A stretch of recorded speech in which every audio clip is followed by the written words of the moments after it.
انسان کی شخصیت کا تعصب، انسان کے علم کا تعصب، انسان کے مذہب کا تعصب، اس کے مسلک کا تعصب۔ کوئی ایسی کتاب ہے جس میں یہ بیان کیا جاتا ہو کہ اس نسل پرستی کو ختم کس طرح کیا جائے گا، اس تعصبات کو ختم کس طرح کیا جائے گا، جس کی بنیاد ہی انتہائی غیر متعصب ہو، پرامن ہو؟ کسی نے یہ کہا کہ آج سارے تعصبات میرے پیروں کے نیچے ہیں، میں ان کو آج روند رہا ہوں؟ تو نے ان کو غلام کب سے بنا لیا؟ ان کی ماؤں نے تو ان کو آزاد جنا تھا۔ دنیا کی متعصب ترین قوم اس کتاب کو پیش کرتی ہے جو سب سے زیادہ غیر متعصب ہے۔ دنیا کی متعصب ترین قوم اس رسول کو، اس ہستی کو پیش کرتی ہے جو سب سے زیادہ غیر متعصب ہے، کہ جس ماضی کا حال شاہد نہ ہو، گواہ نہ ہو، اس ماضی کو جھوٹا سمجھا جاتا ہے۔ یہ بات بالکل ٹھیک ہے۔ آپ اپنے جس حال کو ثابت نہیں کر رہے، اس ماضی کے ریفرنس کو بھی کوئی قبول نہیں کرے۔ آپ اپنے اندر طلب پیدا کریں، اگر کائنات میں کوئی ایک مخلص بھی انسان ہوگا نا، اللہ آپ کو اس کو آپ کے پاس بھیج دے گا۔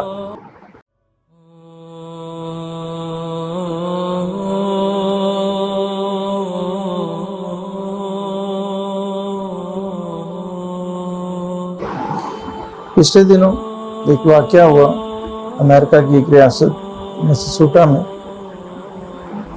ایک شخص تھا جارج فلائیڈ، پولیس نے اس کے ساتھ زبردستی کی اور اس کو سڑک پر گرا دیا، اس کی گردن پر گھٹنا اپنا رکھ کر اس کے اوپر وزن ڈالا۔ اس دوران سی سی ٹی وی کیمراز اور لوگوں نے بھی کچھ اس کی ویڈیوز بنائی۔ تقریباً 8 سے 9 منٹ، 8 منٹ، 8.5 منٹ کے لگ بھگ اس نے اس کی گردن پر اپنے گھٹنے سے دباؤ ڈالی رکھا۔ اس دوران وہ بیچارہ بار بار کہتا رہا کہ میرا سانس نہیں آ رہا، I can't breathe۔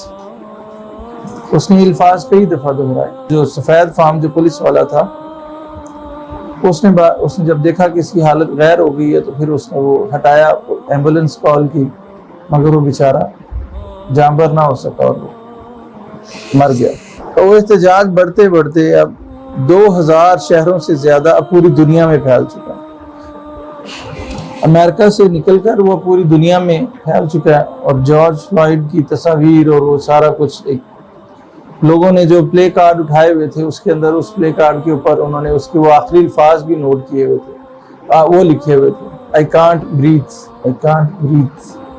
اب وہ احتجاج ہم نے یہ اپنی آنکھوں سے دیکھا ٹی وی پر بھی، کہ وہ احتجاج صرف سیاہ فام کے لیے نہیں تھا، بلکہ وہ پوری دنیا ایک عالمی ایک احتجاج بن گیا۔ تو اس میں ہم نے زیادہ تر جو اس کی نمائندگی کر رہے تھے وہ سفید فام لوگ تھے۔ اور پھر اس کے بعد ہم نے اپنی آنکھوں سے دیکھا کہ مسلم کیا، کرسچن کیا، جوز کیا۔ وائٹ ہاؤس کے باہر ہم نے مسلمانوں کو بھی احتجاج کرتے دیکھا، جو احتجاج کے دوران پھر جب نماز کا وقت ہوتا تھا وہ نماز پڑھنے کے لیے اسی سڑک پر ہی نماز کے لیے صف باندھ لیتے تھے، نماز پڑھ کے پھر اس احتجاج میں شامل ہو جاتے تھے۔ اور یہاں یہ غم و غصہ اتنا بڑا کہ لوگوں نے اس وبا کا بھی خیال نہیں کیا۔ نیو یارک جیسے سٹی میں بھی اور جن شہروں میں وبا زیادہ ہے، لوگوں نے اس چیز کی بھی پرواہ نہیں کی اور ہزاروں نہیں بلکہ لاکھوں کی تعداد میں وہ سڑکوں پہ نکل آئے۔ اسی طرح ہی وہ احتجاج بڑھتے بڑھتے پورے دنیا میں اب پھیل چکا ہے۔ ایشیائی ملکوں میں، مسلم ممالک میں یہ احتجاج بہت بڑا، کہ بیسک جو احتجاج تھا وہ نسل پرستی کے خلاف تھا، لوگوں کے تعصب کے خلاف تھا۔ یہ جو تعصب انسان کو اندھا کر دیتا ہے، انصاف سے ہٹا دیتا ہے، اس کا خاتمہ ہونا چاہیے، بیسیکلی یہ احتجاج تھا۔ اور انہوں نے جارج فلائیڈ کے وہ خطبے اور تصویریں اور اس کے جو آخری الفاظ تھے اس کو بہت ہائی لائٹ کیا گیا، اور اس میں بنیادی مقصد یہی تھا ان سب کے احتجاج کرنے کا کہ جو ریسزم ہے، یہ جو تعصبات ہیں، یہ انسان کے لیے سب سے زیادہ خطرناک، اور حقیقت بھی یہی ہے۔ انسان کو آج تک جتنے تعصبات نے نقصان پہنچایا، کسی چیز نے نقصان نہیں پہنچایا۔ ایک تو آپ یہ اس قوم کا ایک ریئیکشن دیکھیں کہ ایک زندہ قوم میں ہوتی کیا، ایک قتل ہوا اور پورے امریکہ میں آگ لگ گئی، ایک قتل ہوا، تو انسان آج سسک رہا ہے۔ تڑپ رہا ہے کہ ہمیں اس ریسزم سے، اس نسل پرستی سے، ان تعصبات سے ہماری جان چھوٹ جائے۔ اور آپ دیکھیں کہ یہ تعصبات صرف ایک دو قسم کے نہیں ہیں، ان تعصبات نے انسان کو ہمیشہ پستیوں میں ڈالے رکھا۔ گورے اور کالے کا تعصب کہ گورے افضل ہیں، خوبصورت ہیں، کالے جو نیگروز ہیں بدصورت ہیں۔ زبان کا تعصب، یہ سندھی بولنے والا، یہ پنجابی بولنے والا، یہ انگلش بولنے والا، یہ اردو بولنے والا۔ انسان کی شخصیت کا تعصب، انسان کے علم کا تعصب، انسان کے مذہب کا تعصب، اس کے مسلک کا تعصب۔ اس مسلک کے تعصب نے آپ جان دیں گے کتنی جانیں لی۔ انسان کے رنگ، نسل، میرے خاندان کا تعصب، میری قوم کا تعصب، میرے شہر کا تعصب، اور آج جو سب سے بڑا تعصب ہے جس کو آج شاید کوئی انسان تعصب بھی نہیں سمجھتا، میرے ملک کا، میرے وطن کا تعصب۔ میں امریکن ہوں، میں یورپین ہوں، میں برٹش ہوں، میں پاکستانی ہوں، یہ تعصب۔ شہر کا تعصب، کتنے تعصبات میں انسان آج گھرا ہے۔ اور آج یہ احتجاج جو بتا رہے ہیں وہ چاہتا ہے کہ، تڑپتا ہے کہ اس تعصبات سے میری جان چھوٹ جائے۔ اور یہاں پر دیکھ لیں کتنی قربانیاں دی گئیں اس ریسزم کو ختم کرنے کے لیے۔ مارٹن لوتھر کنگ آپ لوگ جانتے ہیں کہ اس نے اپنی جان کی قربانی دی۔ میلکم ایکس جو مسلمان ہو گیا تھا اس کو بھی قتل کر دیا کہ اس نے بھی بہت کردار ادا کیا اس نسل پرستی کے لیے۔ نیلسن منڈیلا کتنی بڑی قربانی ہے، کس چیز کا شکار ہوا؟ اسی نسل پرستی کا شکار ہوا۔ اور یہاں پہ آپ دیکھیں گے، اب غور کریں اس بات پہ کہ جو مخلص طبقہ ہے، جو غیر متعصب طبقہ ہے، جو عوام ہے، جو اس چیز کو برا سمجھتی ہے، وہ کتنی شدت سے اب چاہتے ہیں کہ یہ چیز اب ختم ہو۔ مطلب کہ امن پسند لوگ، غیر متعصب لوگ اب چاہتے ہیں کہ ہمیں اس سے آزادی مل جائے، کوئی ایسا وقت آ جائے۔ اب وہ کیا باتیں ہو رہی ہیں، اب احتجاج کس بات پہ ہو رہا ہے کہ نظام بدلا جائے، یہ قوانین بدلے جائیں جو ان سے نسل پرستی کو جنم دیتے ہیں۔ اب احتجاج یہاں ان چیزوں پر ہو رہا ہے۔ اب لیجسلیشن کی جائے، نظام کو بدلے جائے، قوانین کو بدلا جائے جو ان چیزوں کو پروموٹ کرتے ہیں، جو ان چیزوں کو ہوا دیتے ہیں۔ اب اس بات پہ احتجاج ہو رہا ہے۔ اب آپ یہ دیکھیں کہ یہ کون لوگ احتجاج کر رہے ہیں؟ جو غیر متعصب ہیں، جو پرامن لوگ ہیں۔ لیکن اس کے باوجود بھی کسی دور میں بھی یہ ریسزم ختم نہیں ہوا، دنیا میں کبھی ختم نہیں ہوا۔ تمام تر کوششوں کے باوجود، تمام تر احتجاج، تمام تر قربانیوں اور جان دینے کے باوجود یہ ریسزم ختم نہیں ہو رہا۔ جانتے ہیں اس کی وجہ کیا؟ غیر متعصب اور امن لوگوں کی قربانیوں کے باوجود بھی یہ ریسزم ختم نہیں ہو رہا۔ جانتے ہیں اس کی وجہ کیا؟ اس کی وجہ خود تعصب ہے بہت بڑا۔ وہ غیر متعصب لوگ بھی، پرامن لوگ بھی جو اس کو ختم کرنا چاہتے ہیں، اس تعصب کو جو ختم کرنا چاہتے ہیں، افسوس کے ساتھ یہ کہنا پڑتا ہے کہ وہ خود بھی بہت زیادہ متعصب ہو چکے ہیں۔ اپنے آپ کو غیر متعصب سمجھنے والے، نسل پرستی کو ختم کرنے والے، اگر وہ اس قانون کو، اس چیز کو ختم نہیں کر سکے تو اس کا مطلب لازمی یہ ہے کہ وہ خود بھی تعصب کا شکار ہیں۔ اس کا مطلب کہ وہ خود بھی ایک کسی نہ کسی جگہ پر آنکھیں بند کیے بیٹھے ہیں، وہ کسی نہ کسی تعصب کا شکار ہیں جو اس کو ختم نہیں کر پائے۔ وہ کیسے؟ کہ کیا آج کی اس معلوم تاریخ میں کوئی قانون ہمیں نہیں ملتا، کوئی اصول، کوئی ایسی کتاب، کوئی ایسا لائحہ عمل، کوئی ایسا منشور، کوئی ایسا آئین کیا ہمیں نہیں ملتا کہ آج آنکھیں اتنی بند ہیں جو اس کو پڑھ نہ سکے، اس کو سمجھ نہ سکے؟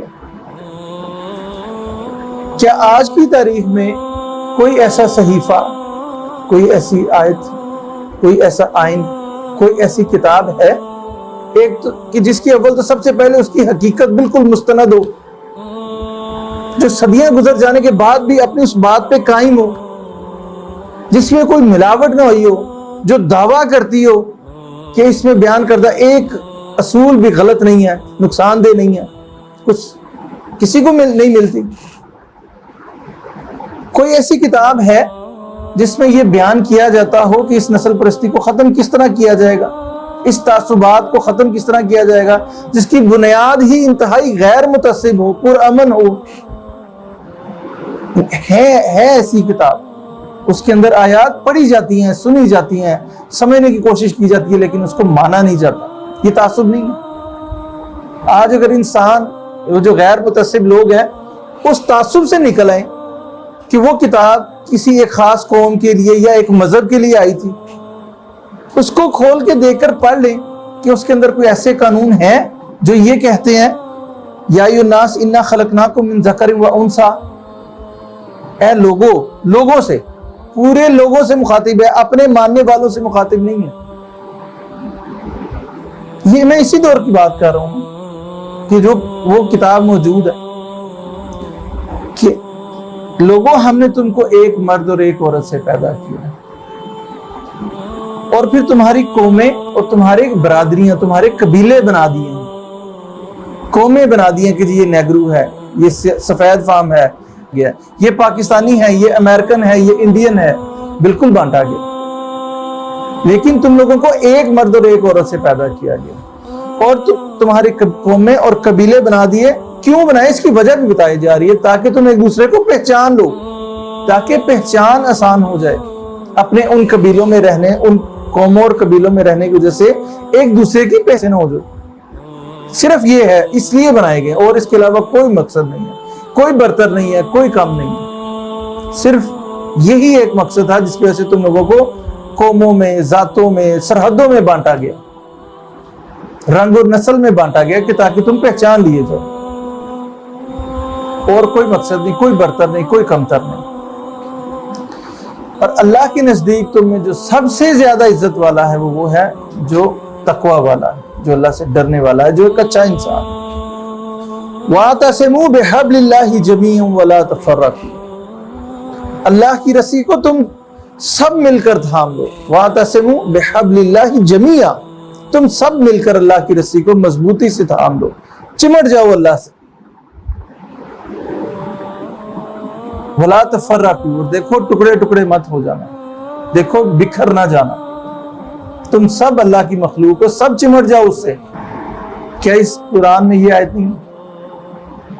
یا ایھا الناس اتقوا اللہ ربکم وخلق منها زوجها وبث منهما رجالا كثيرا ونساء. اور تم سب کو ایک مرد اور ایک عورت سے بنایا گیا. یہ آیتیں کیا یہ اصول اس آج کی اس تاریخ میں ان امن پسند لوگوں کو نظر نہیں آتی ہے نظر. میں نے آپ کو جیسے کہ پہلے کہا نا، ان غیر متعصب لوگوں میں بھی اگر وہ سسک رہے ہیں، تڑپ رہے ہیں اور قانون کو وضع نہیں کر پا رہے، اس کے پیچھے بھی تعصب ہے. پیچھے جا کر روٹ کوز میں جائیں گے تو تعصب ہی نظر آ رہا ہے. کیا آج ان لوگوں کو کیا کوئی ایسی ہستی نظر نہیں آتی جو یہ دعویٰ کرتی ہو، جو اعلان کرتی ہو؟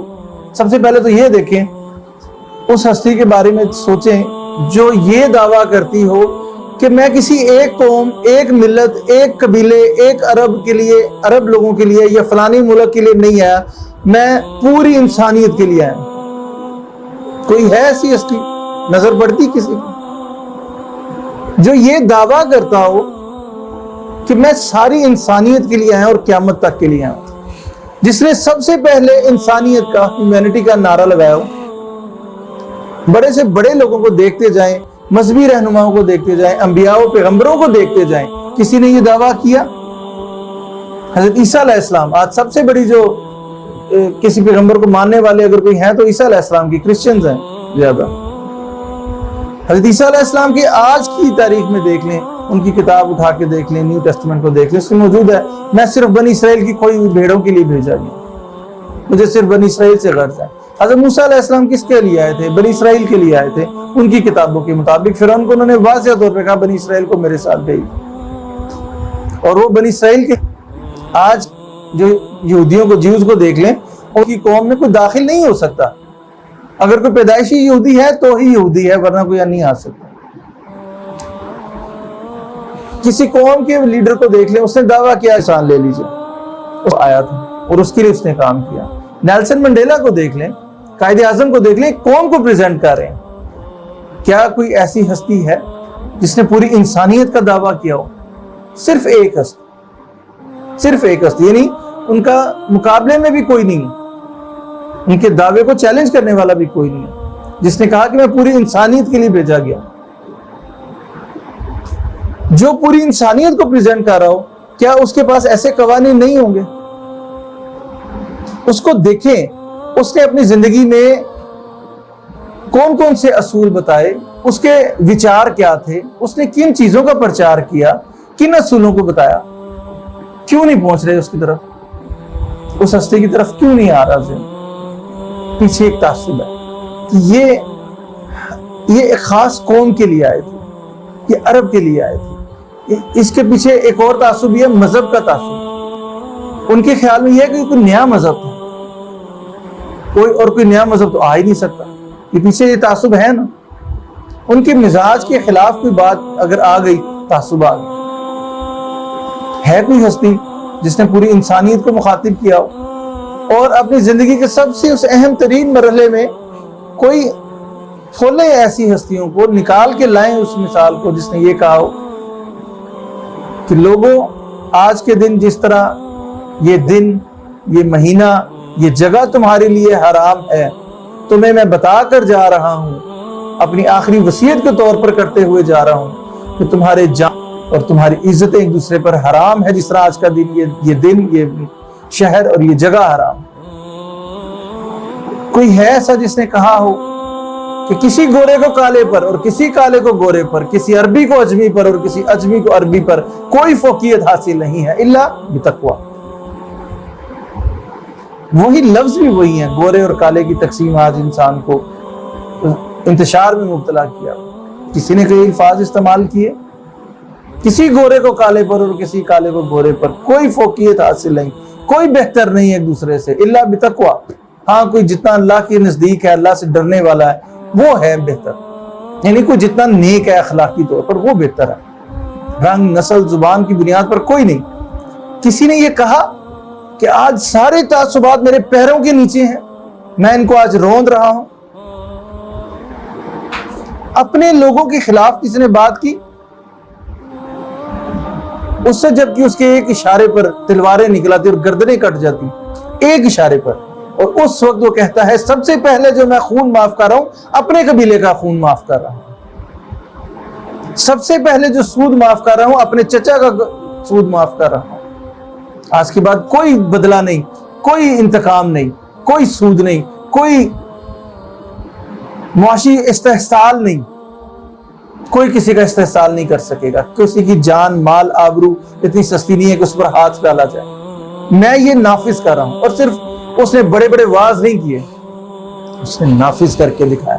اس نے کہہ لیں کہ مثال دے کر، پریکٹیکل کر کے ہمیں دکھایا، صرف اس نے لمبے لمبے واز نہیں کیے۔ اور اس کی ایک بہت بڑی گواہی میں اگر دوں آپ کو، ایچ جی ویلز جو ان سے مستشرق ہے، اس نے حضور صلی اللہ علیہ وسلم کی ذات پر بڑے رقیق حملے کیے ہیں، یقین کریں، مگر حجت الوداع کے موقع پر آ کے اس کے کہنے پر مجبور ہو گیا۔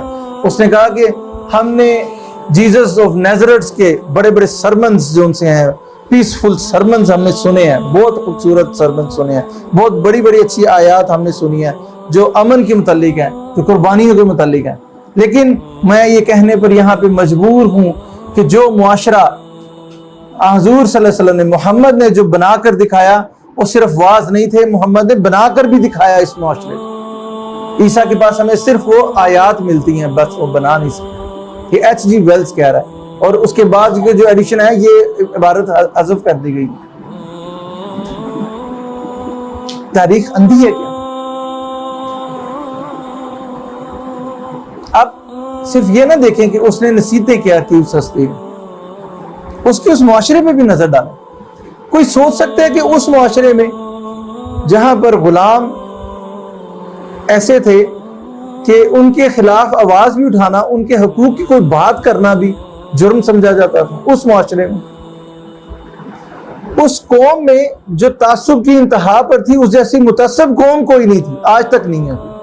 اس قوم کے اندر سے تعصب کو ختم کیا، اور اس اپنے اس آخری خطاب میں اس نے یہ کہا اور منوایا کہ اپنے ان غلاموں کو جو تمہارے زیر دست ہیں، ان کو بھی وہی پہناؤ جو تم خود پہنتے ہو، وہی کھلاؤ جو تم خود کھاتے ہو۔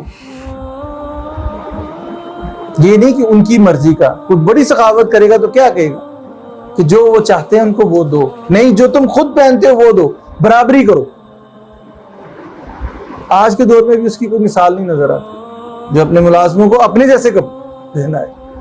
کبھی سنا آپ نے کہ ہم نے اپنے کسی ملازم کو، کسی میڈ کو عید والے دن یہ کہا ہو کہ چلو آج میں اور تم ایک جیسے کپڑے پہنتے ہیں؟ کسی کاریگر کو یہ کہا ہو کہ ہم دونوں ایک جیسے کپڑے پہنتے ہیں؟ اس نے یہ نہ صرف کہا بلکہ کروایا، اپنے ملازم کو اپنے ساتھ بٹھا کر کھانا کھلاؤ۔ اس وقت یہ بات کہنا ان کے اس مزاج اور اس کی عقل و شعور سے کہیں بعید تھا۔ آپ اس کی اگر ڈیپتھ میں جائیں تو حیران رہ جائیں گے اگر آپ غور کرنے والے ہوں، اگر آپ کے اندر سے تعصب کا پردہ نہ ہو۔ تعصب دیکھیں عقل و شعور کو کس طرح دیمک کی طرح کھا جاتا ہے۔ ایک غزوے سے واپسی پر مسلمان ایک جگہ پر جمع تھے، کنویں پر پانی لینے کے لیے دو اصحاب میں جھگڑا ہو گیا۔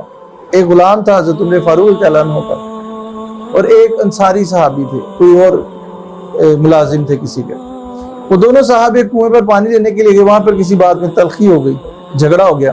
وہ دونوں تکرار سے بات بڑھتے بڑھتے ہاتھا پائی پر آ گئی۔ جیسی بات ہاتھا پائی تک پہنچی، بات نکلنے لگی، وہ جو حضرت عمر فاروق رضی اللہ عنہ کے جو غلام تھے، جو مہاجرین میں سے تھے، انہوں نے آواز دی، یا معاشر المہاجرین، یا معاشر المہاجرین۔ ادھر سے جو دوسرے انصاری صاحب تھے، انہوں نے یا معاشر الانصار، یا معاشر الانصار، یہ آوازیں دی۔ صرف یہ دو آوازیں دی، اور کچھ نہیں ہے اس میں۔ ایک نے اپنی قوم کو بلایا، دوسرے نے اپنی قوم کو بلایا، صرف یہ بات۔ حضور صلی اللہ علیہ وسلم جیسے تڑپ اٹھے، بے چین ہو کر ایک دم سے نکلے اور اونچی اونچی پکارے ہیں۔ یہ شیطان کی پکارے میں کہاں سے سن رہا ہوں؟ یہ گندی پکارے میں کہاں سے سن رہا ہوں؟ یہ کیا پکارا تم لوگوں نے؟ ایک نے کہا مہاجرین، یا معاشر المہاجرین، اے مہاجرین کے گروہ، اے مہاجرین کے لوگوں جلدی آؤ میری مدد کو آؤ۔ دوسرے نے کیا کہا؟ اے انصار کے لوگوں میری مدد کو آؤ، میری مدد کو آؤ۔ بس یہ کہا۔ حضور صلی اللہ علیہ وسلم بے چین ہو کر نکلے اور کہا، یہ میں اتنی گندی پکارے کہاں سے سن رہا ہوں؟ یہ شیطان کی پکارے میں کہاں سے سن رہا ہوں؟ غور کریں اس میں کیا غلط تھا؟ تم کہاں اور یہ پکار، اس سے بچ جاؤ، یہ پکارے آئندہ مت لگانا۔ کسی نے مہاجرین کو بلایا اور ایک نے انصار کو، یعنی اپنی اپنی قوم کو بلایا۔ اپنی قوم کو بلانا، حضور صلی اللہ علیہ وسلم نے فرمایا کہ یہ گندی پکار ہے، شیطان کی آواز ہے یہ۔ تم کہاں اور یہ پکار کہاں؟ یعنی مطلب کیا؟ پکارنا تھا تو یہ پکارتے، مسلمانوں میری مدد کو آؤ۔ تم نے قوموں کی بنیاد پر تقسیم کر دی۔ تم تو بھائی بھائی ہو، مہاجرین و انصار تو ختم، اب تو بھائی بھائی ہیں۔ تم کہاں اور یہ گندی پکارے کہاں؟ جو اس حد تک اتنی باریک بینی سے اس تعصب کو ختم کر دیا جس نے، کہ لوگوں سے یہ تقسیم بھی ختم کر دی کہ ہم مہاجرین اور انصار ہیں۔ وہ اب بہترین کام جو اللہ نے سرٹیفکیٹ جاری کیے ہیں مہاجرین کے لیے بھی اور انصار کے لیے بھی، اور ان کو ٹائٹل دیے ہیں، اس بنیاد میں بھی کوئی تعصب اندر نہ آ سکے کہ میں مہاجرین ہوں، میں انصار ہوں۔ تم لوگ ایک ہی ہو، اگر پکارنا ہے تو مسلمان پکارو کہ میں مسلمان ہوں، مسلمانوں میری مدد کرو۔ یہ تم نے اتنی بڑی تقسیم کر دی، تم کہاں؟ اگر تعصب کے پردے نہ آگے آئے ہو تو اس سے باریک بھی کوئی چیز ہو سکتی ہے، باریک چیز کچھ ہو سکتی ہے جو تعصب کا جڑ سے خاتمہ کر دے۔ اب چلیں اس بات کو چھوڑیں کہ کیا نصیحتیں کی، کیا آواز کی ہے، ان کی بنائی ہوئی اس سوسائٹی کو دیکھیں۔ اس سوسائٹی میں آپ کو کیا نظر آتا ہے؟ ایک تصویر، ذرا اس جھلک کو دیکھیں، اس تصویر، اگر آپ نے اس ذہن میں ریوائنڈ کریں، پیچھے جائیں 1400 سال پہلے، آپ کو کیا نظر آتا ہے؟ فتح مکہ کا وقت، 1,24,000 سے زیادہ، 1,40,000 سے زیادہ ماننے والے صحابہ کرام۔ اس سوسائٹی کا ایک نظر یہ ڈالیں، اذان کا وقت ہوا اور حضور صلی اللہ علیہ وسلم نے ایک حبشی غلام کو، آزاد کردہ غلام کو، وہی جو نیگرو تھا، اسی نسل، اسی قبیلے سے، جس کے موٹے موٹے ہونٹ تھے، گھنگریالے بال تھے، اور اس وقت کیا جو ادنا ترین جو طبقہ ہو سکتا تھا غلاموں کا طبقہ، یہ اس طبقے سے تعلق رکھتا تھا۔ ان کو بلایا، آنکھوں کے سامنے نظر نہیں آ رہا، بلال کہاں ہے؟ بلال کہاں ہے؟ بلال کو بلاؤ۔ بلال آج اس بیت اللہ پر چڑھو، اس کی چھت پر چڑھ کر اذان دو۔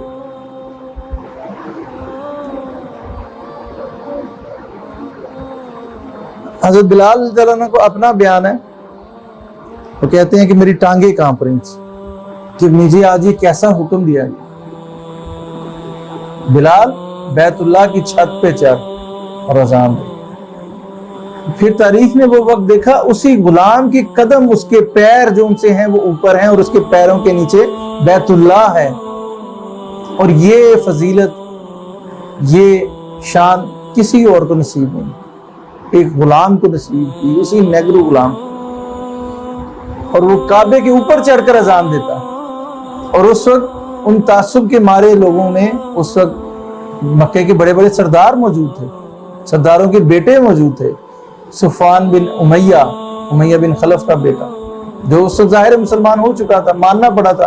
ابو سفیان اور دوسرے سردار جو ایک منڈلی لگا کر ایک جگہ پر بیٹھے تھے، انہوں نے جب یہ دیکھا، ان کے دلوں کو ایسے ہاتھ پڑے، ایسے جھٹکے لگے ان کو۔ صفوان بن امیہ کے منہ سے فوراً یہ نکلا کہ شکر ہے کہ میرا باپ اس وقت مر چکا ہے، وہ مر چکا ہے، شکر کرتا ہوں اس بات پہ کہ وہ مر چکا ہے، وہ یہ منظر دیکھنے کے لیے زندہ نہیں ہے آج کہ ایک غلام کعبے کے اوپر چڑھ کر اذان دے۔ اس کے منہ سے بے ساختہ نکلا۔ اس غلام کیا کسی غیر متعصب پرامن لوگوں کی آنکھوں نے یہ منظر نہیں دیکھے؟ تاریخ کے اتنی چھپی ہوئی ہے کہ اسی غلام کو وقت کے خلیفہ سیدی سیدی کہہ کر پکارتے ہیں کہ یہ ہمارا آقا ہے، یہ ہمارا سردار ہے۔ ابوبکر صدیق، حضرت عمر فاروق رضی اللہ عنہ حضرت بلال کو سیدی کہہ کر پکارتے ہیں۔ اور 22 لاکھ مربع میل کی ایک سٹیٹ ہے، اس سے بڑی سٹیٹ اور کیا ہو سکتی ہے، جس نے 2 سپر پاورز کو اپنے گھٹنے ٹیکنے پر مجبور کر دیا، جس کے تخت کو الٹ کر رکھ دیا۔ اتنی بڑی سلطنت میں حضرت بلال کی حیثیت کیا ہے کہ اس کا خلیفہ اس کو سیدی کہے۔ اور حضرت بلال کو کس حیثیت پر اپوائنٹ کیا گیا پتہ آپ؟ جب بھی معاملہ کوئی انتہائی سینسٹیو معاملہ درپیش ہوتا، جہاں پر بھی انسان کے اندر گمان، بدگمانی آ سکتی تھی، وہاں پر حضرت بلال کو اپوائنٹ کیا جاتا کہ ان کی قدر و منزلت، ان کی بزرگی اتنی تھی کہ کوئی ان کے آگے انگلی نہ اٹھا سکے۔ یہ منظر بھی دیکھا کہ اس سب سے بڑی سپر پاور کا جو سب سے بڑا سپہ سالار ہے، کمانڈر ان چیف خالد بن ولید رضی اللہ تعالیٰ عنہ، ان کو معزول کرنے کا وقت آتا ہے، اور ذمہ داری کس کو سونپی جاتی ہے؟ حضرت بلال رضی اللہ کو سونپی جاتی ہے۔ اس وقت کے رواج کے مطابق حضرت بلال رضی اللہ تعالیٰ عنہ خالد بن ولید کو ان کی ساری سپاہ کے سامنے، ساری فوج کے سامنے ان کو گھٹنوں میں بٹھاتے ہیں، ان کی پگڑی کو اتارتے ہیں جھٹکے سے، اور ان کی پگڑی کو کھول کر اسی کی ہاتھ کڑی بنا کر ان کے ہاتھوں کو باندھ دیتے ہیں، جس کی نام اور ہیبت سے کیسر و کسریٰ لرزتے تھے، جن کے بارے میں یہ مشہور ہو چکا تھا کہ جس مارکے میں، جس جنگ میں خالد ہے، اس کو کبھی شکست نہیں ہو سکتی۔ جس اکیلے شخص نے 2 سپر پاورز کو دھول چٹا دی۔ اب یقین کریں، وہ اپنی فوج میں آپ کو حقیقت کہہ رہا ہوں کہ اپنی فوج میں اس قدر ان کا انفلوئنس تھا، ایک اشارہ کر دیتے اسی وقت بغاوت ہو جاتی، ایک اشارہ کرتے تھے، بلا شبہ ان کا کریڈٹ ہے۔ ان کو معزول کیا جاتا ہے، گھٹنوں میں بٹھایا جاتا ہے، ان کی پگڑی اتار کر اسی پگڑی سے کھول کر ان کی ہتھکڑی بنائی جاتی ہے، You are under arrest۔ اور حضرت بلال کے سامنے وہ بول نہیں سکے، دم نہیں مار سکے، یہ تھی ان کی حیثیت۔ کہاں کا وہ حبشہ کا ایک غلام تھا نا، نیگرو، اس کی یہ حیثیت۔ یہ معاشرہ بنا کر دکھایا گیا ہے، تاریخ میں دکھا رہی ہے، ڈیمونسٹریشن ہے، یہ صرف واز نہیں ہے، سرمنز آف پیس نہیں ہے، یہ ڈیمونسٹریشن ہے، مثال ہے۔ اسی معاشرے میں ایک حبشہ سے آیا غلام، ایک روم سے آیا غلام، سہیب رومی رضی اللہ تعالیٰ عنہ، جس کے تقوی کی، جس کی عزت و مرتبے کی یہ عالم ہے کہ اسی 22 لاکھ مربع میل کا حاکم جب وہ شہید ہوتا ہے، اس کی جنازہ، اس کی نماز جنازہ پڑھانے کے لیے کون آگے ہوتا ہے؟ اس خلیفہ کی وصیت کے مطابق صہیب رومی رضی اللہ تعالیٰ عنہ وہ اس مسئلے پر کھڑے ہو کر اس خلیفہ وقت کی نماز جنازہ پڑھاتے ہیں. اور کتنے بڑے بڑے لوگ، حضرت عثمان غنی، حضرت علی رضی اللہ تعالیٰ، حضرت عبد الرحمن بن عوف، حضرت سعد بن ابی وقاص، حضرت سعید بن زید، یہ سب ان کے پیچھے نماز پڑھتے ہیں، کیونکہ خلیفہ وقت وصیت کر کے گیا کہ میری جنازہ صہیب رومی پڑھائیں گے. روم سے آیا ہوا ہے غلام، السابقون الاولون میں شمار ہو.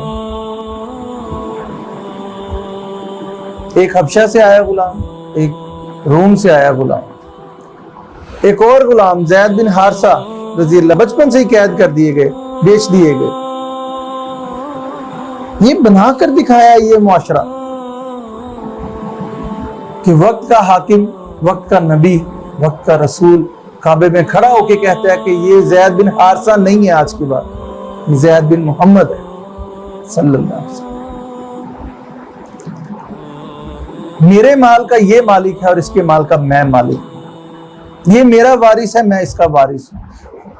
بڑے بڑے عاشقوں کو اکٹھا کر لیں، کوئی ایک مثال مجھے بتائے جس کی 5-6 دکانیں ہوں، 10 دکانیں ہوں، ایک دکان بھی کسی نے اپنے ملازم کے نام لگائی، اپنی وراثت میں سے کسی کو حصہ دیا ہو کہ میرے بعد 25% کا میں حق رکھتا ہوں، میں نے اپنے اس ملازم کے نام لگا دیا، یہ میرا ایک مکان ہے، یہ میں نے اس کے نام لگا دیا. باتیں کہنا سننا بہت اچھا، یہ کر کے دکھایا گیا.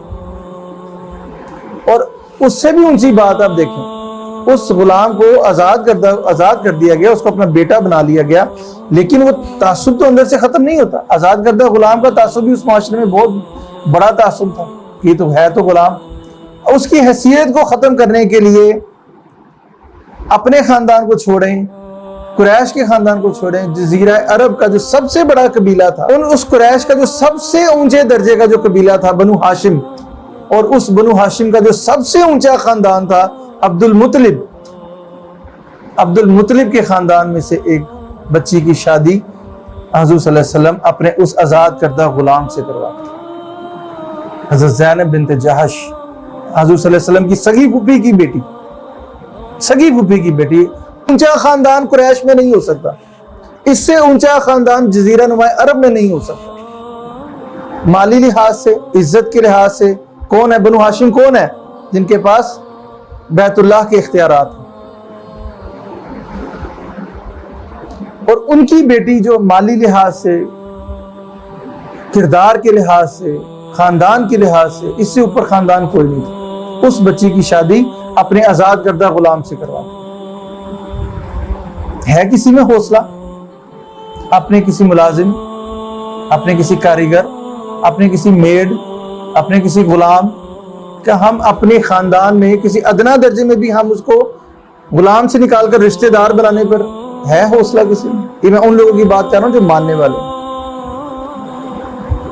لیکن کیا کریں، تعصب کے پردے نہیں ہٹتے، نہیں نظر آتی یہ مثال. اگر اس بات پہ بھی آئیں، جب اصل بات یہ ہے کہ یہ معاشرہ بنا کس طرح؟ خالی وعظوں سے، خالی نصیحت سے؟ اس بات میں بھی تو غور ہونا چاہیے نا. سب سے پہلے تو ہم یہ دیکھتے ہیں نا، اس کی وجہ بتاتا ہوں میں آگے جا کے کہ لوگوں کو یہ کیوں نہیں نظر آتی یہ تاریخ. وہ وجہ بھی سن لینا. سب سے پہلے تو دیکھیں کہ معاشرہ بنا کس طرح؟ خالی وعظوں سے، نصیحتوں سے. اپنی انا کے، اپنے خون کے، اپنے آنسوں کے ایک قطرے کو لگایا تو پھر جا کے یہ معاشرہ بنا.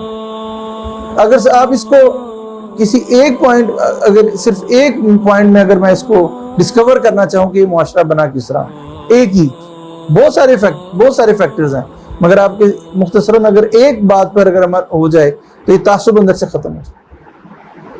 معاف کر دینا. یہ معاشرہ بنا تھا معاف کر دینے سے، برداشت کرنے سے، معاف کر دینے سے. معاف کر دینے کا مطلب کیا؟ آپ حق پر ہیں، دوسرا غلط ہے، اس کے باوجود آپ اس کو معاف کریں. اکثر کسی کو کہا جاتا ہے نا معاف کرنے، کہتے کیوں؟ میں کیا میں حق پر نہیں؟ معاف کرتے ہی وہ ہے جو حق پہ ہوتا ہے، اور اس کو کرتا ہے جو باطل پہ ہوتا ہے، جو جھوٹ پر ہوتا ہے، دھوکے پر ہوتا ہے، اس کو معاف کیا جاتا ہے. یہ سب سے مشکل کام تھا. یہ معاشرہ بنا تھا معاف کر دینے سے.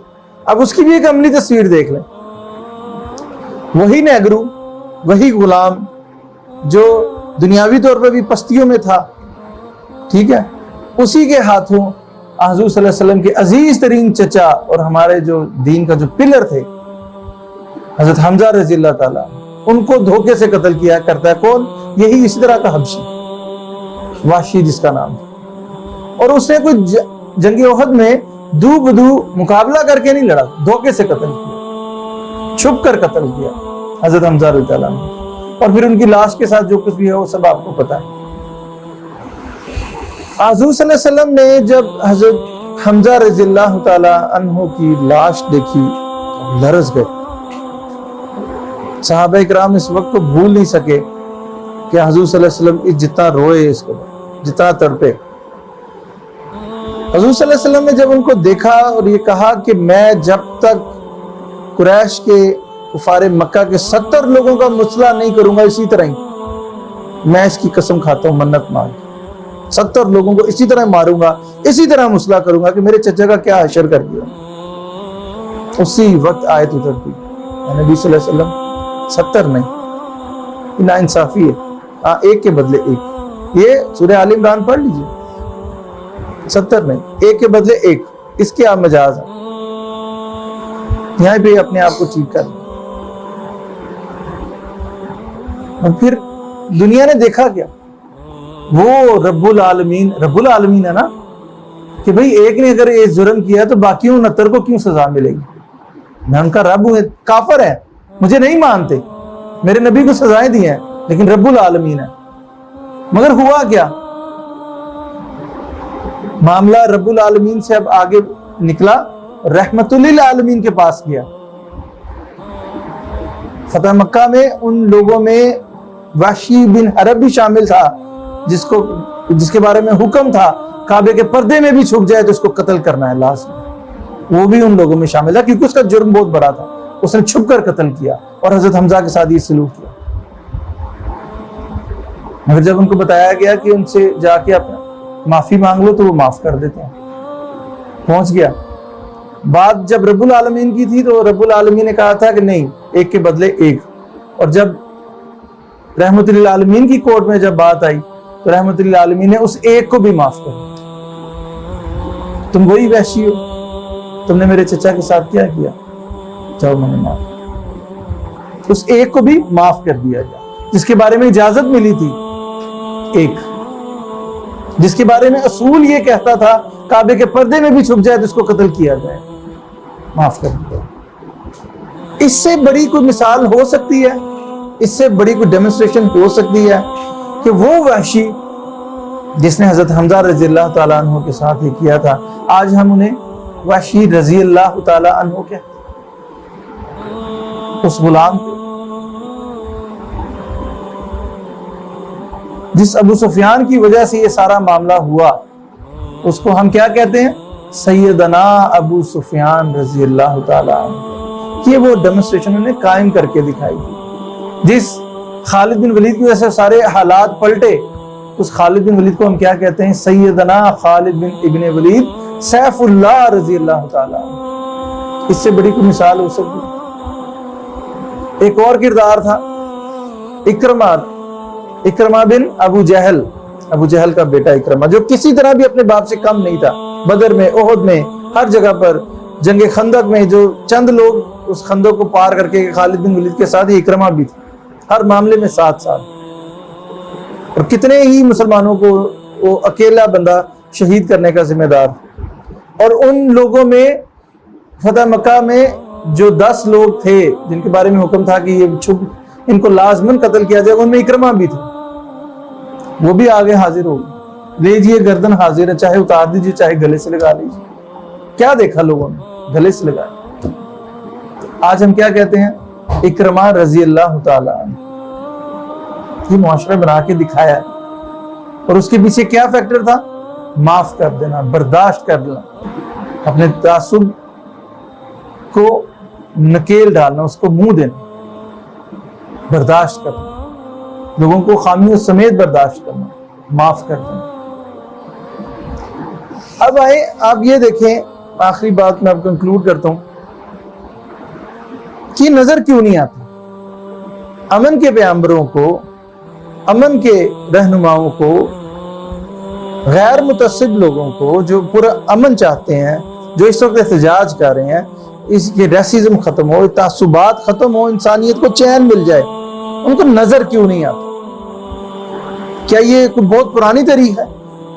قبل از مسیح تاریخ ہے؟ حضور صلی اللہ علیہ وسلم تاریخ کے روشن ترین دور میں آئے، جب تاریخیں منضبط ہو رہی تھی، قانون وضع کیے جا چکے تھے، اس روشن ترین دور میں آئے۔ ان کی لائی ہوئی کتاب قرآن کریم آج 14 صدیوں کے بعد بھی بالکل اپنی اصلی حالت میں کھڑی ہے۔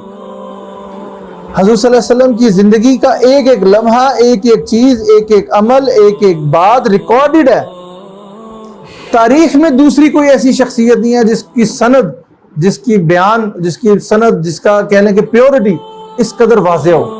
تاریخ میں کوئی شخص ایسا نہیں گزرا جس کی ایک ایک بات کو پرکھ کر، چھان پھٹک کر، اس کو سخت ترین کسوٹی پر جانچ کر علیحدہ کر لیا گیا۔ تاریخ میں کوئی دوسری ایسی ہستی نہیں جس کے کلام کو، جس کے عمل کو، جس کے احکامات کو اس قدر واضح طور پر نتھار کے بتا دیا گیا ہو کہ ہاں صحیح کیا اور غلط کیا۔ کوئی دنیا میں دوسری تاریخ نہیں سے۔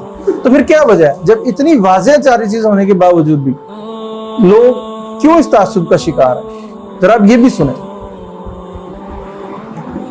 حقیقت یہ ہے، یہ جو تاریخ کے جو میں نے آپ کو حوالے دیے ہیں نا، ہمارے لیے تو یہ ہمارا عقیدہ ہے، ہماری عقیدت ہے، مگر غیر مسلموں کے لیے تو تاریخ ہے نا۔ یہ اس تاریخ کو واقعہ ہوئے 1300-1400 سال گزر چکے ہیں۔ حضرت عمر فاروق رضی اللہ عنہ کے دور کی میں آپ کو بات کروں اگر، ایک اور بات یاد آ گئی جی، اسی ریسزم کے تاریخ کا ایک اور واقعہ دیکھیں، اسی نسل پرستی کے حوالے سے کوئی مثال نہیں مل سکی۔ وہی 22 لاکھ مربع میل کا سپر پاور کا ایک حاکم، اور اس کے پاس ایک شخص آتا ہے کہ میرے ساتھ ظلم ہوا، ایک عام شہری۔ کس نے کیا؟ آپ کے جو سب سے طاقتور جو صاحب کا گورنر ہے نا، اس کے بیٹے نے میرے ساتھ یہ کیا۔ عمر بن عاص کے بیٹے نے میرے ساتھ یہ کیا کیا؟ تو مقابلہ ہوا، وہ ہار گیا اور اس نے مجھے مارا، اور مارتے مارتے یہ کہتا تھا کہ تو ہم شریفوں کے اولادوں کے ساتھ مقابلہ کرتا ہے، یہ دیکھ اب شریفوں سے، اب دیکھ ہم جو عزت دار لوگ ہیں وہ دیکھ کیسا سلوک کرتے ہیں۔ وہ مجھے مارتا جاتا تھا اور کہتا تھا ہم عزت داروں کی مار چکھ، اب اس نے میرے سے یہ ظلم کیا۔ وہ حاکم بلاتا ہے اس سب سے پاورفل گورنر کو، عمر بن عاص کو، اور اس کے بیٹے کو، دے اب یہ درہ پکڑ، یہ جوتا پکڑ، مار اس کے سر پہ مار جس طرح اس نے تجھے مارا۔ تاریخ حیران ہے، تاریخ نے دیکھا کہ وہ ایک عام عربی، ایک عام بدو اس کے سر پہ جوتے مار رہا ہے، اور پیچھے سے خلیفہ اونچی اونچی آوازیں لگا رہا ہے، مار اس عزت دار کے بیٹے کو، مار۔ اس عزت دار کے بیٹے کو پتہ چلنا چاہیے کس نے کیا کیا، مار اس کے سر پہ مار، اس عزت دار کے بیٹے کے سر پہ مار۔ جب اس کا غصہ ٹھنڈا ہو گیا، اس نے کہا جی میرا بدلہ پورا۔ وقت حاکم کیا کہتا ہے؟ اب اس عزت دار کے سر پہ بھی 2 لگا، اس گورنر کے سر پہ بھی 2 لگا۔ اگر اس کی طاقت کا گھمنڈ اس کے بیٹے کو نہ ہوتا، یہ کبھی تیرے سے زیادتی نہ کرتا، تو بھلا اس بدو کا۔ اس نے کہا نہیں، میرا بدلہ صرف اسی سے تھا، میں اس کو نہیں ماروں گا۔ وقت حاکم کہتا ہے اگر تو اس کے سر پہ بھی 2 لگاتا تو مجھے زیادہ خوشی ہوتی۔ اس کا گھمنڈ تھا جو اس کو لے کر بیٹھا۔ پھر اس نے وہ تاریخی الفاظ کہے۔ کیا ان الفاظ کو سن کر بھی ان لوگوں کے کانوں اور ایوانوں میں ہلچل نہیں مچتی؟ اس نے کہا اے عمر بن عاص، تو نے ان کو غلام کب سے بنا لیا؟ ان کی ماؤں نے تو ان کو آزاد جنا تھا، ان کی ماؤں نے تو ان کو آزاد جنا تھا۔ ہیومینٹی، برابری، تو نے ان کو غلام کب سے بنا لیا؟ یہ نظر کیوں نہیں آتی؟ اب اس کی وجہ سے بہت کڑوا ہے لیکن سچ ہے، بہت تلخ ہے لیکن سچ ہے۔ یہ جو باتیں جتنی بھی میں نے آپ کو بتائی ہیں نا، اس کو 1300-1400 سال گزر چکے ہیں۔ اس سے آگے جائیں آپ کو کچھ نظر نہیں آئے گا۔ یہ صرف اب تاریخ کا حصہ بن چکا ہے، یہ اب کتابوں کا حصہ بن چکا ہے. اب کوئی ڈیمونسٹریشن نہیں ہے. اب ان قوانین کو اپلائی کرنے والا کوئی قوم اس دنیا میں نہیں ہے. جو اپنے آپ کو مسلمان کہتے ہیں وہ بھی اس کو ڈیمونسٹریٹ کر کے نہیں دکھا رہے. جس کی طرف بھی آپ آنکھ اٹھا کے دیکھ لیں، وہ عرب ہوں، افریقنز ہوں، برے صغیر پاک و ہند کی ہوں، مسلمان، جس کی طرف بھی آپ نظر اٹھا کے دیکھ لیں، یہ اب تاریخ کا حصہ بن چکے اور 13-14 صدیاں گزر چکی ہیں. بہت بڑی تاریخ ہوتی ہے. وہ قوم پوچھتی ہے ہم سے، وہ امن کے متلاشی پوچھتے ہیں ہم سے کہ کتابوں میں تو ہیں، دنیا میں کہاں ہیں، کر کے دکھائیں، بتائیں ہمیں کہاں ہیں. ہم بڑے فخر سے کہتے ہیں کہ یہ تھے ہمارے بزرگ، انہوں نے یہ کچھ کر کے دکھایا. انہوں نے کہا ہاں 13 صدیاں گزر چکی ہیں، وہ پرانا وقت انہوں نے اپنے وقت میں کر کے دکھائے، وہ ہمیں ڈیمونسٹریٹ کر کے دکھائیں کہاں ہیں. وہ ہم سے پوچھتے ہیں، وہ ہم سے کہتے ہیں تھے تو وہ آبا ہی تمہارے، تم کیا ہو. اقبال نے یہی مرثیہ کہا ہے نا، شکوہ جواب شکوہ. یہ اللہ کی طرف سے اس نے جواب شکوہ بتایا. تھے تو وہ، اللہ کہتا ہے بندوں سے، تھے تو وہ آبا تمہارے ہی، تم کیا ہو. ہاتھ پر ہاتھ درے منتظر فردا ہو. فردا کہتے ہیں مستقبل کو، مستقبل کا انتظار کر رہے ہو، بس ہاتھ پر ہاتھ. تربیت عام تو ہے جو ہر قابل ہی نہیں. تربیت عام تو ہے جو ہر قابل ہی نہیں، جس سے تعمیر ہو آدم کی یہ وہ گل ہی نہیں. گل کہتے ہیں مٹی کو. جس سے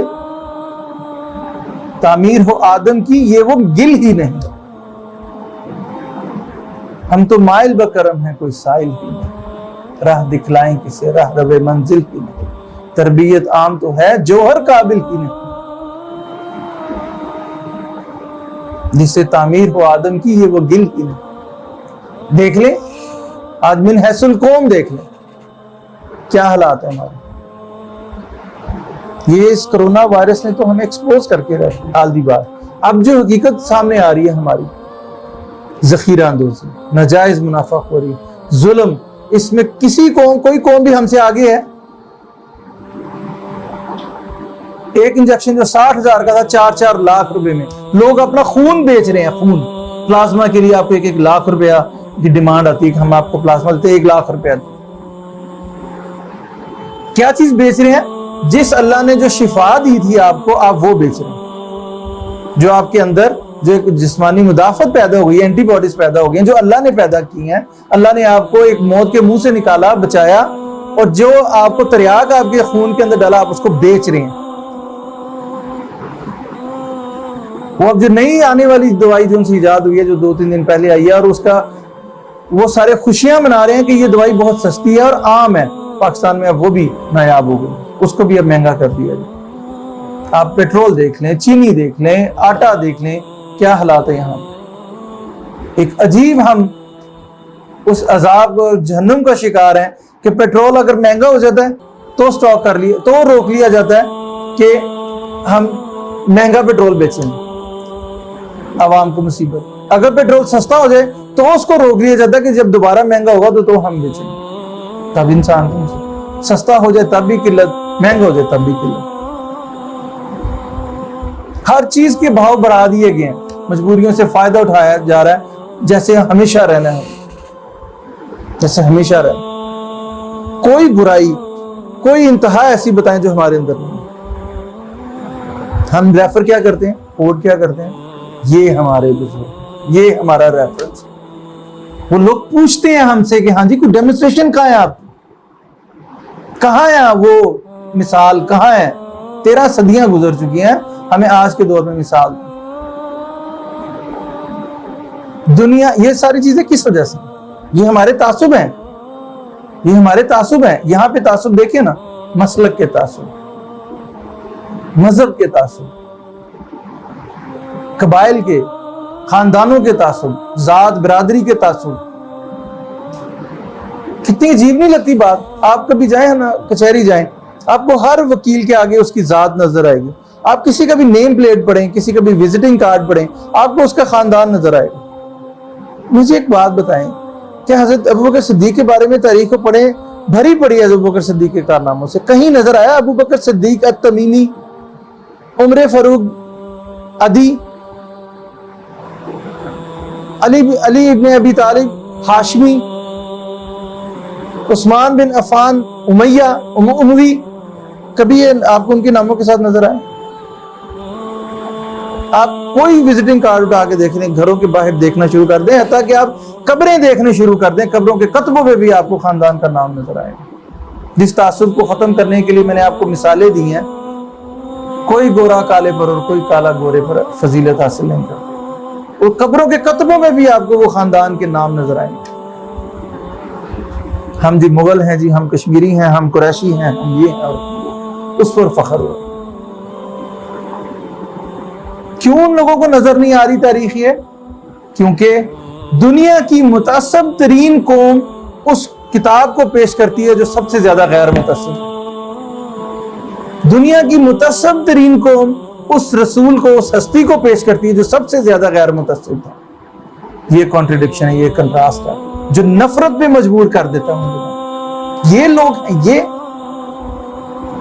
جو تعصب کا شکار ہیں، جو ایک چھوٹے سے مسلک کے، جو کہ صرف فروعی مسئلے تھے، ان مسئلوں کی بنیاد پر قتل کرتے ہیں ایک دوسرے کو، جو صرف اس وجہ سے قتل کر دیتے ہیں کسی صحابی کو مانتے کسی کو نہیں مانتے، کسی کو زیادہ فضیلت دیتے ہیں کسی کو کم فضیلت دیتے ہیں، صرف مسلک کی بنیاد پر ان کے اندر اتنے فرقے ہیں، اندھی عقیدت کے ہم پجاری ہیں۔ کتنی اندھی عقیدت ہے یہاں پر آپ جان سکتے ہیں۔ میں جب ان لوگوں کو پڑھتا ہوں، قوموں کو پڑھتا ہوں کہ وہ خدا کے بغیر دیکھے کہاں تک پہنچے، اور ہم آج تک کن مسئلوں میں الجھے ہوئے ہیں۔ زمین جی حرکت نہیں کرتی، زمین سورج کے گرد حرکت نہیں کرتی، کیونکہ ان کے بزرگ نے اپنی کتاب میں یہ لکھا، دلیلیں دی ہیں کہ زمین ساکت ہے، تو وہ مان کے بیٹھے ہوئے کہ زمین ساکت ہے۔ اندھی عقیدت کیا ہے؟ یہ اندھی عقیدت کیا ہے؟ اندھی عقیدت تعصب کا ناجائز بچہ ہے۔ میں آپ کو صحیح کہا، یہ تعصب کا ناجائز بچہ، تعصب اندھی عقیدت پیدا کرتا ہے۔ کیا آپ نے اپنی سوچ نہیں ہے آپ کے پاس، آپ کے اندر اتنا حوصلہ نہیں کہ اپنی سوچ پیدا کر سکے، اپنی نیگیشن پیدا کر سکے، اپنا انکار کر سکے؟ کیا ہوگا؟ اندھی عقیدت پیدا ہوگی۔ آج بھی آپ ثابت کرنے پہ تلے ہوں گے صرف یہ کہہ کر کہ ہاں جی ہمارے بزرگ نے اپنی کتاب میں 160 کے پتہ نہیں 200 دلیلیں دی ہیں کہ زمین ساکت ہے، جبکہ قرآن کے خلاف ہے یہ بات۔ وہ اندھی عقیدت آپ کو یہ آیت پڑھنے پہ مجبور نہیں کر رہی جو 2 جگہ پہ آئی کہ ہر ستارہ، ہر پلانٹ اپنے مدار میں حرکت کر رہا ہے، سورہ انبیاء میں، سورہ یاسین میں، اور ہم انہیں 160 دلیلوں پہ غور کر رہے ہیں، اور ان باتوں، اور گورا اس کائنات کو دیکھ کر بھی آ گیا جو حرکت کر رہے ہیں۔ وہ اندھی عقیدت ہمیں اس سے آگے نہیں بڑھنے دے، وہ تعصب، صرف میں ٹھیک ہوں باقی سب غلط۔ کیا حضور صلی اللہ علیہ وسلم نے وہ معاشرہ اس طرح بنایا تھا؟ حضور صلی اللہ علیہ وسلم نے برداشت کر کے بنایا تھا، حضور صلی اللہ علیہ وسلم نے معاف کر کے بنایا تھا۔ جہاں پہ ہماری برداشت کا عالم یہ ہو، وہ قومیں اگر 1300 سال 1400 سال پہلے کی تاریخ پڑھنے سے پہلے ہمارا حال پڑھیں گے۔ ایک بڑی پیاری مجھے بات یاد آ گئی، پہلے یہ بات حضرت اشفاق احمد صاحب، یہ بات میں اپنی طور پہ نہیں کہہ رہا، اشفاق احمد صاحب بیان کر رہے ہیں اور وہ اپنے بابا جی کی بات کر رہے ہیں، مختصر، اور اس کا بیک گراؤنڈ نہیں بتاتا، ان کی بات بتاتی ہے۔ بابا جی کہتے ہیں کہ جس ماضی، بڑے دھیان سے سنیں، میں دوبارہ ریپیٹ کروں گا، بار بار کروں گا جب تک سمجھ میں نہیں آئے گی، اس ماضی، جس ماضی کا حال، جس تاریخ سمجھ لیں، جس ماضی، ان کے جو الفاظ ماضی تھے، ماضی کا مطلب تاریخ، جس ماضی کا حال گواہ نہ ہو، شاہد نہ ہو، اس ماضی کو جھوٹا سمجھا جاتا۔ ارے وہ ماضی جھوٹا نہیں ہے، وہ ماضی جھوٹا نہیں ہے۔ میں کہنے کا مقصد ان کا یہ تھا کہ جس ماضی کا حال شاہد نہ ہو، گواہ نہ ہو، اس ماضی کو جھوٹا سمجھا جاتا ہے۔ یہ بات بالکل ٹھیک ہے۔ آپ اپنے جس حال کو ثابت نہیں کر رہے، اس ماضی کے ریفرنس کو بھی کوئی قبول نہیں کرے۔ وہ کہیں ہم یار افسانے ہیں، قصے کہانی ہیں، کہاں ہیں؟ بتائیں کہاں ہیں؟ کوئی ڈیمونسٹریشن ہے, کوئی مثال ہے؟ اب وہ کیا دیکھتے ہیں, وہ حال میں جب نظر دراتے ہیں, یہ تو 1300 سال پرانی بات ہے نا. حضرت عمر کا دور 1350 سال کا دور ہے, حضور صلی اللہ علیہ وسلم کا دور 1400 سال 1350 سال پہلے, 13 صدیاں پرانی بات ہے کہ ایک شخص نے کہا تھا تم نے ان کو غلام کب سے بنا لیا, ان کی ماں نے تو ان کو آزاد جنا دیا. 1300 سال پرانی بات ہے, بہت بڑا گیپ ہے. یہ تو دور کی بات ہے نا. حال کیا ہے؟ میں نے آپ کے سامنے ایک تصویر رکھی ہے, رمضان میں کس طرح گراں فروشی ہوتی ہے, کس طرح لوگوں کو تڑپایا جاتا ہے. اور چھوڑ دیجئے حکومت, ہر شخص اپنے آپ میں فرعون, صرف اس کو اختیار دے کر دیکھیں, اس کو پاور دے کر دیکھیں.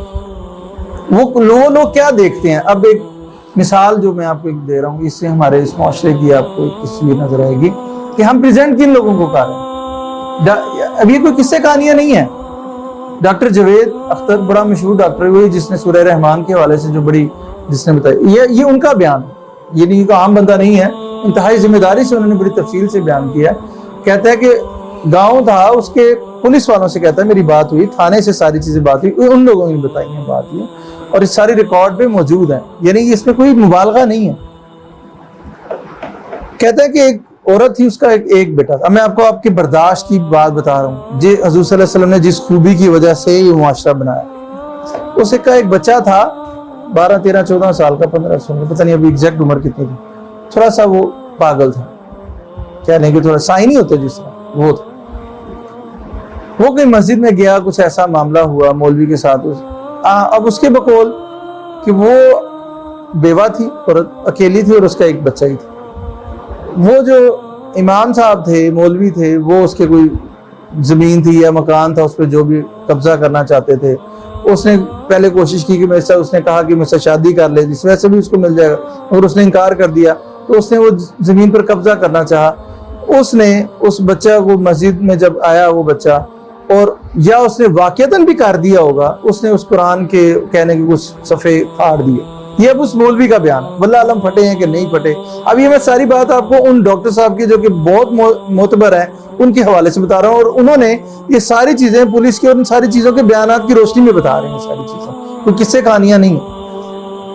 اس بچے نے پھاڑ دیے یا نہیں پھاڑے, اس نے الزام لگایا, اس نے مسجد میں اعلان کر دیا کہ لو جس نے قرآن کی بے حرمتی کی ہے یہ تو واجب القتل ہے, اس کو پکڑ لو.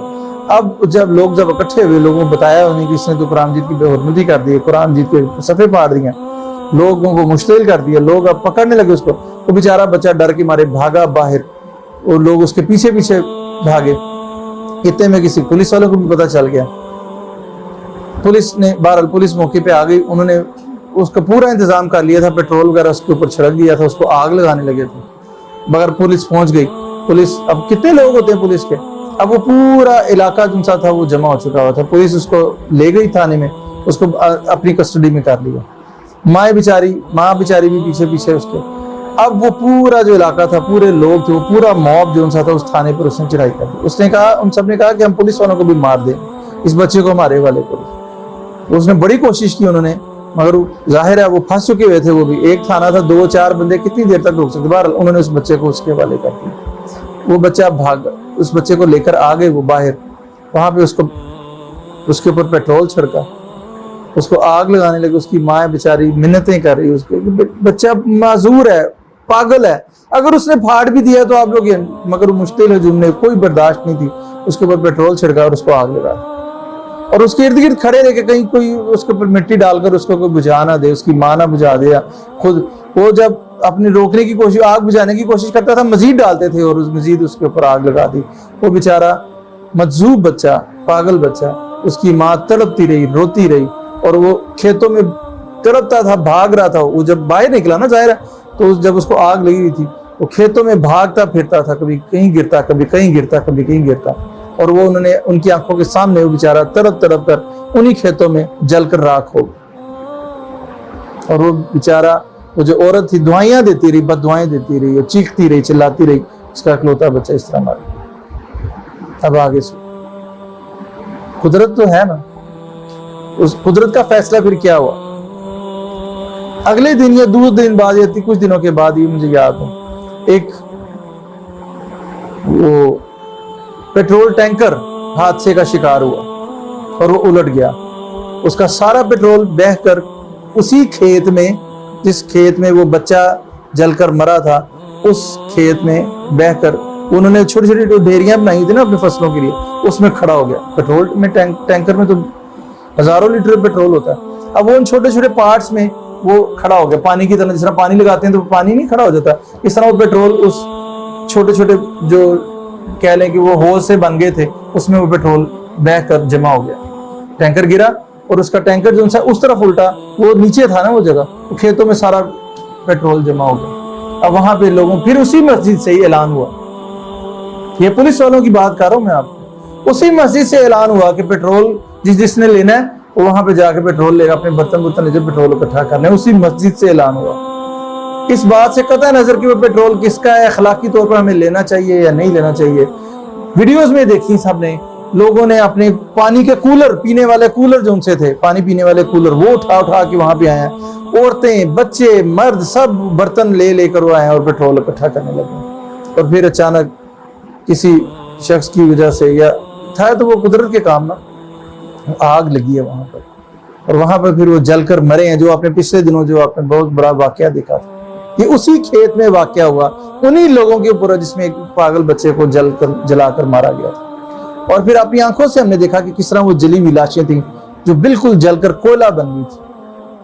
وہ پیٹرول چونکہ وہ پھیل چکا تھا ہر طرف، اس کے جو اس کے بخارات تھے وہ ہر طرف پھیل چکے تھے. جیسی آگ لگی، اس نے چشمے زدن میں سب کو کوئلہ بنا کر رکھ دیا. کسی کو ہلنے کی مہلت نہیں، اور پتہ نہیں کتنے لوگ وہاں پہ مرے، وہی لوگ جنہوں نے اس کو مارا تھا، جنہوں نے اس کا تماشا دیکھا. یہ میں ان کی بات کر رہا ہوں. ڈاکٹر پولیس والوں نے بتایا کہ وہی لوگ تھے، انہوں نے، قدرت نے پھر اپنا انتقام اس طرح لیا تھا. یہ ہے ہماری حقیقت جو وہ لوگ پڑھتے ہیں، جو لوگ دیکھتے ہیں. یہ ہے وہ ہماری حقیقت جس میں وہ دیکھتے ہیں کہ رمضان میں ہم چیزیں مہنگی کر دیتے ہیں، اور وہ جو گورے غیر مسلم جن کو ہم ناپاک اور پتہ نہیں کیا کیا کچھ کہتے ہیں، وہ ہماری خاطر چیزوں کو سستی کر دیتے ہیں. اتنی ہوس، اتنی لالچ، کسی کو ایک دن کا نہیں پتا کہ وہ جو وائرس جو اللہ نے مخلوق بھیجی ہے کس کو اپنے قابو میں کرتی. ہم نے اٹلی، امریکہ میں دیکھا لوگوں کا کیا حشر ہو گیا، مگر پھر بھی ہوس ہے کہ ہم یہ کما لیں، ہم یہاں سے لالچ، یہاں سے ہم اس کو ذخیرہ اندوزی کر کے اس کو روک لیں، اپنا خون بیچیں. یہ ہے ہماری حقیقت. اور ہم پریزنٹ کس کو کرتے ہیں؟ اس کتاب. وہ مجھے بتائیں کیا وہ اس کو قبول کریں گے؟ وہ تو اس کو ایک تاریخ کا ایک گم شدہ باب سمجھتے ہیں. ہاں کوئی تھا، کوئی عمر بن خطاب تھا، گزر گیا، اس نے کر کے دکھایا تھا، گزر گیا. اس طرح کے تو بے شمار مثال. جس ماضی کا حال گواہ نہ ہو اس ماضی کو جھوٹ سمجھا جاتا. حضور صلی اللہ علیہ وسلم وہ واحد ہستی ہیں جنہوں نے سب سے پہلے ہیومینٹی کا نعرہ لگایا. یہ قرآن وہ واحد کتاب ہے جس نے فرسٹ ہیومن چارٹر ایور پیش کیا، مگر اس کو کوئی دیکھنے کے لیے بھی تیار نہیں، صرف ہماری بدعمالیوں کی وجہ سے. اس کے دو ہی کام ہو سکتے ہیں، یا تو ہم ٹھیک ہو جائیں یا اپنے آپ کو قرآن اور رسول سے علیحدہ کر لیں. بس ہم علیحدہ ہو جائیں، پھر بھی لوگ اس کی طرف دیکھنے پر مائل ہو جائیں. یہی دو حال ہے. اور اس کا انجام کیا ہو رہا ہے؟ اس کے ریزلٹس کیا آ رہے ہیں؟ اس کے ریزلٹس یہ آ رہے ہیں کہ ہم شدید ترین اللہ اور اس کے رسول کے غضب کا شکار ہیں، کیونکہ ہماری وجہ سے وہ جو دنیا کی جو سب سے عظیم ترین سچائیاں تھیں وہ متاثر ہو رہی ہیں. اقبال نے کہا تھا نا، جس کے شعر کا مطلب یہ ہے کہ اللہ میرا آخرت میں اگر حساب لینا تو بس ایک گزارش ہے، میرے نبی کے سامنے میرا حساب مت لیں. میں ان کی نظروں کا کس طرح مقابلہ کروں؟ ان کے سامنے میرا نامہ اعمال مت کھول. بس یہ گزارش ہے، جو سزا چاہے دے. میرے نبی کے سامنے میرا نامہ اعمال مت کھولی، میں ان کے سامنے کیا جواب؟ جانتے ہیں کہ اس کے سزا کیا ہے؟ وَبَاءُوا بِغَضَبٍ مِّنَ اللَّهِ. اللہ تعالیٰ دنیا اور آخرت میں جو سزا ہوگی دنیا میں ذلت اور مسکنت کی سزا ٹھوک دے. جو اپنے آپ کو کہتے ہیں کہ ہاں ہم اہل کتاب ہیں لیکن کتاب کے اہل نہیں، جو کہتے ہیں ہم حامل کتاب ہیں مگر حامل کتاب کیسے ہیں؟ اس گدھے کی طرح جس کی مثال اللہ تعالیٰ نے سورہ جمعہ میں دی کہ اس گدھے کے اوپر بوجھ لادا ہوا ہے کتابوں کا اور وہ عالم نہیں بن جاتا۔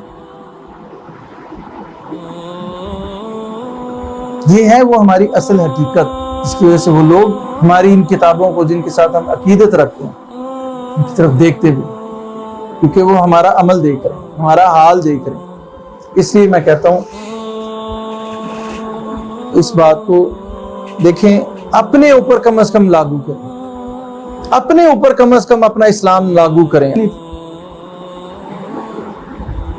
کم از کم ہر شخص نے علیحدہ علیحدہ حاضر ہونا اللہ کے سامنے، کم از کم کہہ سکے کہ اللہ میں نے تو اپنے تک جو بھی کوشش کرنی تھی میں نے پوری کوشش کی۔ سوچیں ہم کس طرف جا رہے ہیں، ہمارا ایٹیچیوڈ کیا ہے اور ہماری ایکسپیکٹیشنز دیکھیں کیا ہے، کس دھوکے کا شکار ہیں ہم۔ بالکل ہم الٹ سفر کر رہے ہیں اور ہم سمجھ رہے ہیں کہ ہم بہت جلدی پہنچ جائیں گے۔ کیسے پہنچیں گے؟ منزلیں کیسے کی مکنے؟ ہم نے تو اپنے راستوں میں کو اپنے پیروں میں تو سفر باندھ لی ہیں، ہمارے سفر کیسے ختم ہوں گے؟ منزل تک کیسے پہنچیں گے؟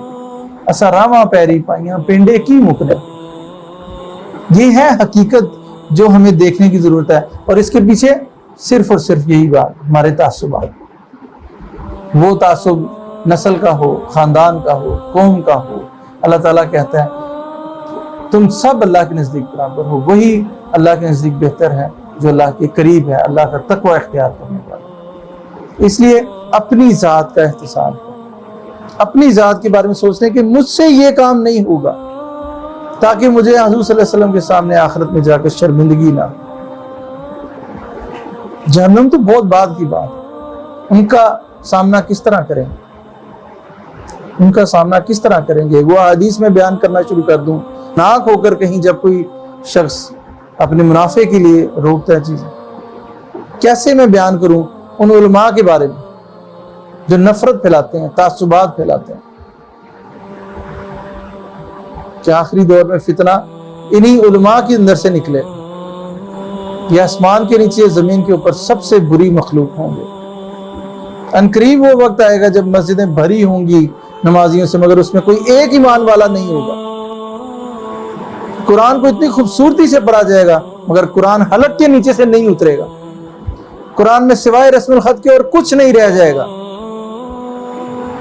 یہ سب فتنہ شروع ہوگا علماء سو سے، علماء سے شروع ہوگا۔ یہ وہ کائنات کی بدترین مخلوق ہوں گے، وہ فتنہ انہی میں سے اٹھے گا اور انہی میں واپس چلا جائے گا، یعنی وہی سب سے زیادہ اس چیز کے بھی شکار ہوں۔ خدا کا واسطہ ہے کسی کو مت دیکھیں، کسی کو مت پوچھیں کہ وہ کیا کہہ رہا ہے، وہ عالم کیا کہتا ہے۔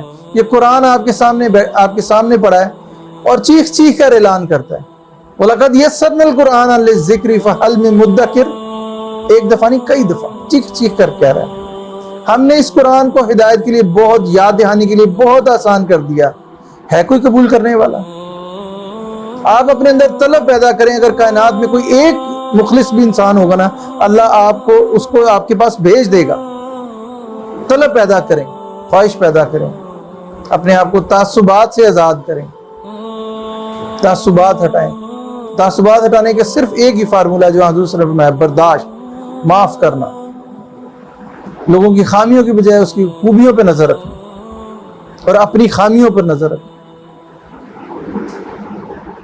ورنہ ہم اس دور میں ہیں، میں نے جیسے کہ پہلے کہا کہ ہم دنیا کی متعصب ترین قوم ہیں، اور ہم پریزنٹ کس کو کر رہے ہیں؟ سب سے دنیا کی غیر متعصب کتاب کو، جو کبھی نہیں کہتی صرف یہ مسلمان، یہ صرف عرب کے لوگ ہی بخشے جائیں گے جنہوں نے مجھے مانا۔ یا ایھا الناس، یا ایھا الناس، یا ایھا الناس، تم سب اللہ کی مخلوق ہو۔ واعتصموا بحبل اللہ جميعا ولا تفرقوا، جو سارے لوگوں کو دعوت دے رہی، جو یہ کتاب لائے وہ صرف ایک قوم کے، کچھ عرب کے پیغمبر نہیں تھے، ساری دنیا کے پیغمبر تھے، ساری دنیا کے لوگوں کے پیغمبر تھے، انسانیت کے پیغمبر تھے،